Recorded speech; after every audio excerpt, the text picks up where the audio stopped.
Hi കൂട്ടുകാരെ, പുതിയൊരു വീഡിയോയിലേക്ക് എല്ലാവർക്കും സ്വാഗതം. അങ്ങനെ പതിവ് പോലെ നന്ദിനി കാലത്ത് എണീറ്റ് വരുന്നില്ല കേട്ടോ. ഇത് കാണുന്ന രാജുവിന് ടെൻഷനാവാണ്. എന്താണ് ഇപ്പം നന്ദിനിക്ക് പറ്റിയത്? നന്ദിനി എന്താ എണീറ്റ് വരാത്തത്? ഇത്രയും സമയമായിട്ടും അവളെന്താ വരാത്തത് എന്നിങ്ങനെ രാജു ചിന്തിക്കുന്നുണ്ട് കേട്ടോ. അങ്ങനെ ഒരുപാട് സമയം രാജു കാത്തു നിൽക്കുകയാണ് നന്ദിനിയെ കാത്തിട്ട്. പക്ഷേ ആ സമയമാകുമ്പോഴൊന്നും നന്ദിനി എത്തുന്നില്ല കേട്ടോ. ഇതേ സമയം എന്താണ് അവൾക്ക് പറ്റിയതെന്നറിയാതെ രാജുവിന് ടെൻഷനാവാണ്. അങ്ങനെ രാജു എല്ലാവർക്കും ചായ കൊടുക്കുകയാണ്. പിന്നീട് നന്ദിനി വരുന്നില്ല. നന്ദിനി വരാത്തതിനെ തുടർന്ന് രാജുവിൻ്റെ ഉള്ളിൽ ഒരു സംശയം തോന്നുകയാണ്. എന്നും എല്ലാവർക്കും ചായ കൊടുക്കുന്നത് നന്ദിനിയാണല്ലോ. എന്നാൽ ഇന്ന് ആ പതിവ് തെറ്റിക്കുക, അവളുടെ റൂമിലോട്ട് ചായയുമായി ഞാൻ പോയിക്കോളാം എന്ന് കരുതിയിട്ട് ഒരു ചായയൊക്കെ എടുത്തിട്ട് അവിടെ നിന്നും പോവാണ് കേട്ടോ. അങ്ങനെ ഈ സമയം സൂര്യയാണെങ്കിലും നല്ല ഉറക്കത്തിലാണ്. തലേ ദിവസമാണെങ്കിൽ സൂര്യ നന്ദിനിയെ പത്മ ചെയ്ത ആ പ്രവൃത്തിയിൽ, അതായത് ഇതിന് മുന്നേ ഒരു വീഡിയോ ഇട്ടിരുന്നല്ലോ,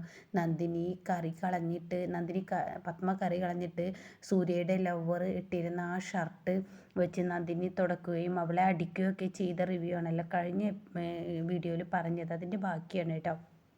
അങ്ങനെ സൂര്യയാണെങ്കിൽ അവളെ അടിക്കുകയും ചെയ്ത് അത് തെറ്റായിപ്പോയി എന്നൊരു കുറ്റബോധം കൊണ്ട് സൂര്യയും ഉറങ്ങിയിരിക്കുന്നു കേട്ടോ.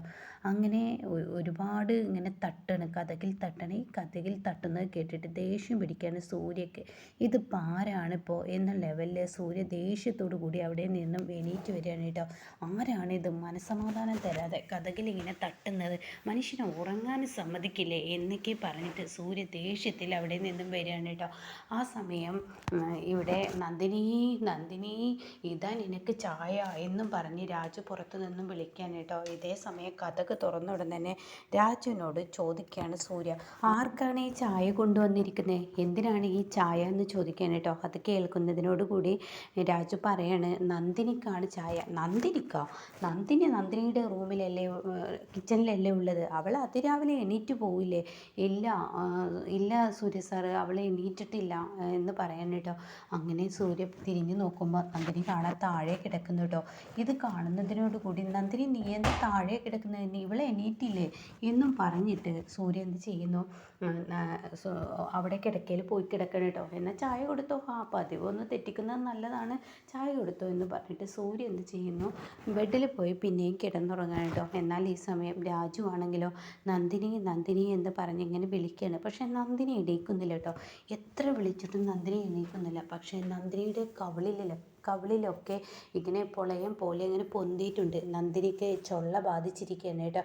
അങ്ങനെ ഈ സമയം സൂര്യ സാർ എന്ന് പറഞ്ഞിട്ട് ഉറക്കെ രാജു വിളിക്കുകയാണ്. നന്ദിനിയുടെ കവിളിൽ തൊട്ട ഉടൻ തന്നെ തീ പൊള്ളുന്നത് പോലെയുള്ള ആ ചൂട് കേട്ടോ. ഇതോട് സൂര്യ, എന്താ രാജുട്ടൻ എന്താ ഉറങ്ങാൻ സമ്മതിക്കാത്തത് എന്നും പറഞ്ഞിട്ട് സൂര്യ ദേഷ്യത്തോടു കൂടി വരുമ്പോൾ സൂര്യ സാർ, നന്ദിനിക്ക് എന്ത് പറ്റി? അവൾക്ക് സുഖമില്ല എന്ന് പറയാം കേട്ടോ. അങ്ങനെ സൂര്യ എന്ത് പറ്റിയെന്ന് പറഞ്ഞിട്ട് സൂര്യ ഓടിക്കൊണ്ട് വന്ന് നന്ദിനിയുടെ നെറ്റിയിൽ അങ്ങ് തൊടുന്നതിനോട് കൂടി നല്ല ചൂടുണ്ട് കേട്ടോ.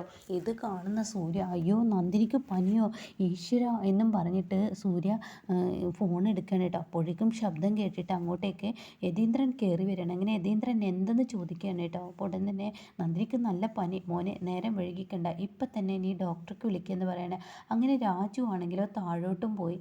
അങ്ങനെ ഡോക്ടർ വരികയാണ് കേട്ടോ. എന്നാൽ ഈ സമയം രാജു ആണെങ്കിലും മനസ്സിൽ ചിന്തിക്കുകയാണ്, നന്ദിനിക്ക് അസുഖം ചൊള്ള ബാധിച്ചിരിക്കുകയാണല്ലോ ഈശ്വര, ഇതെങ്ങനെ പറയും, മറ്റുള്ളവരോട് എങ്ങനെ പറയും, ഇതെനിക്ക് പറയാനും പറ്റത്തില്ലല്ലോ എന്ന് പറയണം. അപ്പോൾ ഡോക്ടർ പരിശോധിക്കുകയാണ്. അപ്പോൾ ഡോക്ടർ പറയണേ, ഈ കുട്ടിക്ക് ചൊള്ളയാണ്, ചിക്കൻ ബോക്സ് ആണ്, അതുകൊണ്ട് പേടിക്കാനൊന്നുമില്ല, അതിൻ്റേതായ ആ ഒരു ട്രീറ്റ്മെൻറ്റ് കൊടുത്താൽ മതി, നിങ്ങൾക്ക് വേണമെങ്കിൽ ഹോസ്പിറ്റലിലോട്ട് കൊണ്ടുപോകണമെങ്കിൽ ഹോസ്പിറ്റലിലോട്ട് കൊണ്ടുവരാം, അതല്ലെങ്കിൽ നിങ്ങൾ ഇവിടെ കിടത്തുകയാണെങ്കിൽ ഇവിടെ കിടത്തിക്കോളൂ എന്ന് പറയാം കേട്ടോ. അപ്പോൾ ഈ സമയം യതീന്ദ്രൻ പറയണേ, ഹോസ്പിറ്റലിലോട്ട് കൊണ്ടുവരണ്ട, ഞങ്ങൾ ഇവിടെ തന്നെ കിടത്തി നോക്കിക്കോളാം എന്ന് പറയാം കേട്ടോ. ഇതേ സമയം താഴെ പത്മ ഇതറിയണം കേട്ടോ. എന്നാൽ സൂര്യക്കാണെങ്കിലോ വലിയ ടെൻഷനാവുകയാണ്. നന്ദിനിക്ക് ചൊള്ള വന്നതിനെ തുടർന്ന് സൂര്യയുടെ മനസ്സമാധാനം നഷ്ടപ്പെട്ടിരിക്കുകയാണ് കേട്ടോ. എന്നാൽ ഈ സമയം യതീന്ദ്രൻ തൻ്റെ ഫോണെടുത്ത് പെട്ടെന്ന് നന്ദിനിയുടെ അച്ഛനെ വിവരം അറിയിക്കുകയാണ് കേട്ടോ. ഇത് കേൾക്കുന്നതിനോടുകൂടി, അയ്യോ എൻ്റെ കുഞ്ഞിന് എന്തപ്പോൾ ഈ സമയത്തൊരു ചിക്കൻ ബോക്സ്, അവൾക്ക് എന്താ പറ്റിയത് എന്ന് ചോദിക്കുന്നുണ്ട് കേട്ടോ. എന്തെന്നറിയില്ല. അവൾക്ക് പെട്ടെന്ന് ഇന്നലെ രാത്രി വരെ ഒരു കുഴപ്പമുണ്ടായിരുന്നില്ല. അപ്പോൾ സൂര്യയുടെ മനസ്സിലാണെങ്കിലോ, അയ്യോ ഞാൻ അവളെ അടിക്കുകയും ചെയ്തു. ഈശ്വരാ വല്ലാത്തൊരു കഷ്ടമായല്ലോ, നന്ദിനി കണ്ണ് തുറക്കുന്നില്ലല്ലോ. അങ്ങനെ സൂര്യ വലിയ ടെൻഷനിലാവാണ് കേട്ടോ. അപ്പോഴേക്കും സൂര്യ ഓടിയും കൊണ്ട് ഈ ആര്യവേപ്പിൻ്റെ ഇലയൊക്കെ പൊട്ടിച്ച് സൂര്യ നന്ദിനി കിടക്കുന്ന ചുറ്റുഭാഗം വെച്ച് ഇങ്ങനെ വെച്ച് കൊടുക്കുകയാണ് കേട്ടോ. ഇതേ സമയം ഡോക്ടർ പറയുന്ന ആ ഒരു ട്രീറ്റ്മെൻറ്റൊക്കെ തുടങ്ങിയിരിക്കുകയാണ്. എന്നാൽ യതീന്ദ്രൻ വിളിച്ചു പറഞ്ഞത് പ്രകാരം അങ്ങോട്ടേക്ക് സുദേവൻ ഓടി വരികയാണ് കേട്ടോ തൻ്റെ മകളെ കാണാൻ. അപ്പോഴേക്കും താഴെ സംസാരമായിരിക്കുകയാണ് കേട്ടോ നന്ദിനിക്ക് ചിക്കൻ ബോക്സ് ആണെന്നുള്ളത്. അപ്പോൾ യതീന്ദ്രനോട് പറയണേ, അവൾക്ക് ചിക്കൻ ബോക്സ് ആണെങ്കിലും മണ്ണാങ്കട്ടയാണെങ്കിലും അവൾ ഇനി വീട്ടിൽ നിൽക്കാൻ പറ്റത്തില്ല. അവളുടെ അച്ഛനോട് വിളിച്ച് പറഞ്ഞ് അവളെ അച്ഛനോട് ഇവളെ ഇവിടെ നിന്ന് കൊണ്ടുപോകാൻ പറയണമെന്ന് പറയണ്ടോ. ഇത് കേൾക്കുന്ന യതീന്ദ്രൻ പറയണേ, എങ്ങനെ പത്മ നിനക്ക് ഇങ്ങനെയൊക്കെ സംസാരിക്കാൻ തോന്നുന്നു? സാധാരണ എവിടെയാണ് ചൊള്ള ഈ പറയുന്ന ചിക്കൻ ബോക്സ് ബാധിച്ച വീട്ടിൽ തന്നെ നിൽക്കല്ലേ ചെയ്യുക, അല്ലാതെ അതിനിടയ്ക്ക് ഒരു യാത്ര ചെയ്യുന്നത് നല്ലതാണോ എന്നൊക്കെ ചോദിക്കുകയാണ് കേട്ടോ. അപ്പോഴാണ് യതീന്ദ്രൻ അങ്ങോട്ടേക്ക് കയറി വരുന്നത് കേട്ടോ. യതീന്ദ്രനെ കണ്ടോടെ തന്നെ പത്മ പറയണം, ഒന്നവിടെ നിന്ന് ഒരു കാര്യം ഞാൻ നിങ്ങളോട് പറയട്ടെ. അതെ, നിങ്ങളുടെ മകൾക്ക് ചിക്കൻ ബോക്സ് ആണെന്ന് പറയുന്നത് കേട്ടു. എന്നാൽ ഈ വീട്ടിൽ നിങ്ങളുടെ മകളെ കിടത്താനൊന്നും പറ്റത്തില്ല. ഈ സമയം നിങ്ങൾ ഇപ്പോൾ ഇവിടെ നിന്ന് അവളെ കൊണ്ടുപോയിരിക്കണമെന്ന് പറയട്ടോ. അപ്പോഴേക്കും യതീന്ദ്രൻ പറയണേ, എന്താ പത്മ നീ ഇത്ര ക്രൂരമായി പോകുന്നത്? ഞാൻ ക്രൂര തന്നെയാണ്, എനിക്ക് ഇങ്ങനെയൊക്കെ തന്നെ പെരുമാറാൻ പറ്റത്തുള്ളൂ, അയാൾ കൊണ്ടുപോയിക്കോട്ടെ എന്ന് പറയട്ടോ. എന്നാൽ ഈ സമയം സൂര്യയാണെങ്കിലോ നന്ദിനിയുടെ നാല് പുറം ഇരുന്ന് ഈ ആര്യവേപ്പ് കൊണ്ട് നന്ദിനിക്ക് നല്ല ചൊറിച്ചിലുണ്ടല്ലോ അതൊക്കെ ഇങ്ങനെ തടവി കൊടുക്കുകയാണ് കേട്ടോ ആര്യവേപ്പിൻ്റെ ഇല കൊണ്ട്. അങ്ങനെ ഇതൊക്കെ കണ്ട് നന്ദിനി ഇരിക്കുകയാണ്. അപ്പോഴേക്കും യതീന്ദ്രൻ, മോളെ എൻ്റെ പൊന്നു മോൾക്ക് എന്താ പറ്റിയത്? പെട്ടെന്ന് എന്താ മോളെ നിനക്ക് ഇങ്ങനെ സംഭവിച്ചത്? നിനക്ക് എന്താ ഉണ്ടായത്? നിൻ്റെ മനസ്സിന് വല്ല വിഷമവും സംഭവിച്ചോ? എന്താ നിനക്ക് ചിക്കൻ ബോക്സ് വരാൻ കാരണം എന്നൊക്കെ ഇങ്ങനെ ചോദിക്കുമ്പോൾ ഉടൻ തന്നെ യതീന്ദ്രൻ പറയണേ, ഇതിനൊക്കെ ഇപ്പോൾ ഇത്ര പ്രത്യേകിച്ച് കാരണം വേണോ? അതൊക്കെ പെട്ടെന്ന് വരുന്നതിൽ പണ്ടുള്ള ആളുകളൊക്കെ. അപ്പോഴേക്കും നന്ദിനി പറയണ, എൻ്റെ അച്ഛനെ അറിയാം, ഇതൊക്കെ ആരോഗ്യത്തിന് നല്ലതാണ്, ഇടയ്ക്കൊക്കെ ഇതൊക്കെ വന്നു പോകുന്നതെന്ന് അച്ഛൻ പറഞ്ഞ് കേട്ടിട്ടുണ്ട്, എന്തിൻ്റെ ഒരു തുടക്കമാണെന്നൊക്കെ അച്ഛൻ മുമ്പ് പറഞ്ഞിരുന്നല്ലോ. എന്തിനാ ഇപ്പം അച്ഛൻ? അതല്ല മോളെ, അങ്ങനെയൊക്കെ ഞാൻ പറഞ്ഞിട്ടുണ്ട്, അതൊക്കെ സത്യം തന്നെ. പക്ഷേ ഇപ്പോൾ ഈ വീട്ടിൽ വെച്ച് നിനക്കിത് പൊന്തി, പക്ഷേ ഈ സമയം നിന്നെ ഞാൻ ഇവിടെ നിന്ന് കൊണ്ടുപോവുക എന്നൊക്കെ പറയുന്നത് അതൊക്കെ അപകടമാണ്, നീ യാത്ര ചെയ്യാൻ ഇപ്പോൾ പാടില്ല എന്ന് പറയട്ടോ. അത് കേൾക്കുന്ന സൂര്യ പറയണേ, എന്താ നിങ്ങൾ പറഞ്ഞത്? ഇവിടെ നിന്ന് കൊണ്ടുപോയി? ആരെ കൊണ്ടുപോവുക? നന്ദിനിയെ കൊണ്ടുപോകാൻ എൻ്റെ അമ്മ പറഞ്ഞിരിക്കുന്നതെന്ന് പറയട്ടോ. ഇത് കേൾക്കുന്നതിനോട് കൂടി സൂര്യ പറയണേ, നന്ദിനിയെ കൊണ്ടുപോകാൻ എൻ്റെ അമ്മ പറഞ്ഞെന്ന് വെച്ചിട്ട് ഭർത്താവായ ഞാൻ പറഞ്ഞിട്ടില്ലല്ലോ, അപ്പോൾ നന്ദിനി ഈ വീട്ടിൽ തന്നെ നിൽക്കുമെന്ന് പറയണം കേട്ടോ. അത് കേൾക്കുന്നതിനോടുകൂടി, അല്ല മോനെ, നിൻ്റെ അമ്മ എൻ്റെ അമ്മയോട് ഞാൻ പറഞ്ഞോളാം, ഇവിടെ എൻ്റെ വാക്കുകൾക്കാണ് വില എന്ന് പറഞ്ഞിട്ട് സൂര്യ അവിടെ നിന്ന് ദേഷ്യത്തോടു കൂടി ഇറങ്ങി പോവാണ് കേട്ടോ. അപ്പോഴേക്കും യതീന്ദ്രനൊപ്പം പോവുകയാണ്. എന്നിട്ട്, അച്ഛാ ഇവരെന്താ ഈ കാണിച്ചു കൂട്ടുന്നത്? ഇവർക്ക് എന്ത് തോന്നിവാസം എവിടെയും പറയാമെന്നുള്ളൊരു തോന്നലുണ്ടെങ്കിൽ അത് ഇവരോട് നിർത്താൻ പറഞ്ഞേക്ക്. ഈ സൂര്യയുടെ ഭാര്യ ഏത് വീട്ടിൽ എവിടെ നിൽക്കണമെന്ന് തീരുമാനിക്കുന്നത് ഞാനാണ്, അതുകൊണ്ട് ഇവൾ ഇവിടെ തന്നെ നിൽക്കും, ഇവൾ എങ്ങോട്ടും പോവില്ല, ഇവളെ ഞാൻ ഇവിടെ തന്നെ നിർത്തുമെന്ന് പറയാം കേട്ടോ. അത് കേൾക്കുന്നതിനോട് കൂടിയിട്ട് ശരിക്കും ദേഷ്യം പിടിക്കുകയാണ് ഈ പറയുന്ന പത്മയ്ക്ക്. അപ്പോൾ പത്മ പറയണത്, അതൊന്നും പറ്റത്തില്ല, ഞാൻ പറഞ്ഞു തരാം.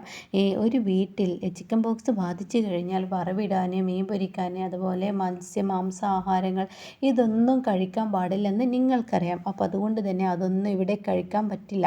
അപ്പോഴേക്കും പത്മ ചോദിക്കുകയാണ്, നീ ഈ പറയുന്ന ഈ വേലക്കാരിക്ക് ചിക്കൻ ബോക്സ് ഉണ്ടെന്ന് കരുതി ഞങ്ങൾ പട്ടിണി കിടക്കണമെന്നാണോ? അങ്ങനെ ഞാൻ പറഞ്ഞില്ല, നിങ്ങൾക്ക് ഇവിടെ മത്സ്യമാംസങ്ങളൊന്നും കഴിക്കാൻ പറ്റത്തില്ല, വറവിട്ടും കഴിക്കാൻ പറ്റത്തില്ല, അങ്ങനെ കഴിക്കേണ്ടവർക്കൊക്കെ ഇവിടെ നിന്നും പോവാം, ലോഡ്ജിലോട്ട് പോവാം എന്ന് പറയാം കേട്ടോ. അത് കേട്ടതിനോട് കൂടിയിട്ട് ഉടൻ തന്നെ പത്മ പറയണേ, എൻ്റെ വീട്ടിൽ നിന്നും എന്നോട് ലോഡ്ജിൽ പോകാനില്ലേ, എന്നിട്ട് ആ വേലക്കാരി ഈ വീട്ടിൽ താമസിക്കാനല്ലേ? ഇത് നല്ല കേട്, അത് നടക്കുന്ന കാര്യമല്ല എന്ന് നിങ്ങളുടെ മകനോട് പറഞ്ഞേക്കും. എന്താ നടക്കായിക? ഈ വീട് എൻ്റെ പേരിലാണ്, എൻ്റെ ഭാര്യ എൻ്റെ കൂടെയല്ലാതെ പിന്നെ വേറെ എങ്ങോട്ടേക്ക്? നന്ദിനിയുടെ അസുഖം മാറുന്നത് വരെ ഈ വീട്ടിൽ ആരും ഒന്നും കഴിക്കില്ല. സൂര്യയുടെ വാക്കാണിത്. സൂര്യയെ ദേഷ്യം പിടിപ്പിക്കേണ്ട, സൂര്യയെ ദേഷ്യം പിടിപ്പിച്ച എന്താണ് ഇവിടെ സംഭവിക്കുമെന്ന് ഞാൻ പറഞ്ഞു തരേണ്ട ആവശ്യമില്ലല്ലോ, അതുകൊണ്ട് എന്നെ കൂടുതലായി സംസാരിപ്പിക്കാൻ നിൽക്കരുത്. അതുകൊണ്ട് ഈ വീട്ടിൽ ഒന്നും തന്നെ ഉണ്ടാക്കില്ല. ഇനി നിങ്ങൾക്ക് ലോഡ്ജിൽ പോവാൻ ബുദ്ധിമുട്ടാണെങ്കിൽ നിങ്ങൾ വേറെ എങ്ങോട്ടെങ്കിലും താമസം മാറിക്കോളൂ. എന്നിട്ട് പറയാണ്, ദേ സൂര്യ പറയുന്നു, ഇവിടെ നന്ദിനിക്ക് ഭക്ഷണം കഴിക്കാൻ പറ്റുന്ന ഭക്ഷണങ്ങളെ ഇവിടെ ഉണ്ടാക്കുകയുള്ളൂ. ഒരു വറവും ചിക്കനും മാംസമൊന്നും ഞാൻ ഇവിടെ ഉണ്ടാക്കാൻ സമ്മതിക്കില്ല. ഉണ്ടാക്കിയാലുണ്ടല്ലോ ഡാഡി, ഞാൻ ആരാണെന്ന് ഇവിടെ ശരിക്കും എല്ലാവരും അറിയുമെന്ന് പറയുമ്പോൾ, ദേ കേട്ടില്ലേ നിങ്ങളുടെ മകൻ എന്നെ ഭീഷണിപ്പെടുത്തി പോയത്, എന്നിട്ട് നിങ്ങളെന്താ മിണ്ടാത്തത്? എൻ്റെ പത്മ, നീ ഒന്ന് അടങ്ങ്. ഇവിടുത്തെ ഈ പറയുന്ന കാര്യം നീ ഒന്ന് ശ്രദ്ധിക്കണം. ഇവിടെ അങ്ങനെയൊക്കെ ഉണ്ടാക്കി കഴിഞ്ഞാൽ തീർച്ചയായും അത് നമ്മളെ എല്ലാവരെയും ബാധിക്കും. അതെങ്ങനെ ബാധിക്കും? നമ്മളെ ആരെയും ബാധിക്കില്ല. ബാധിക്കുന്നത് അവളെയാണ്. അവളെ ബാധിച്ചോട്ടെ, നമുക്കെന്താ പ്രശ്നം എന്നിങ്ങനെ പത്മ പറയാണ് കേട്ടോ. അങ്ങനെ നന്ദിനിക്ക് ചിക്കൻ ബോക്സ് പൊന്തിയതിൽ സൂര്യയെ മറികടന്ന് തന്നെ അവരവിടെ ഈ ഇറച്ചി മീനൊക്കെ കഴിക്കൂട്ടോ. അതിനെ തുടർന്ന് ഇനി നന്ദിനി മരണത്തോട് മല്ലടിക്കുന്ന ആ ഒരു സീനൊക്കെ വരാനുണ്ട് കേട്ടോ.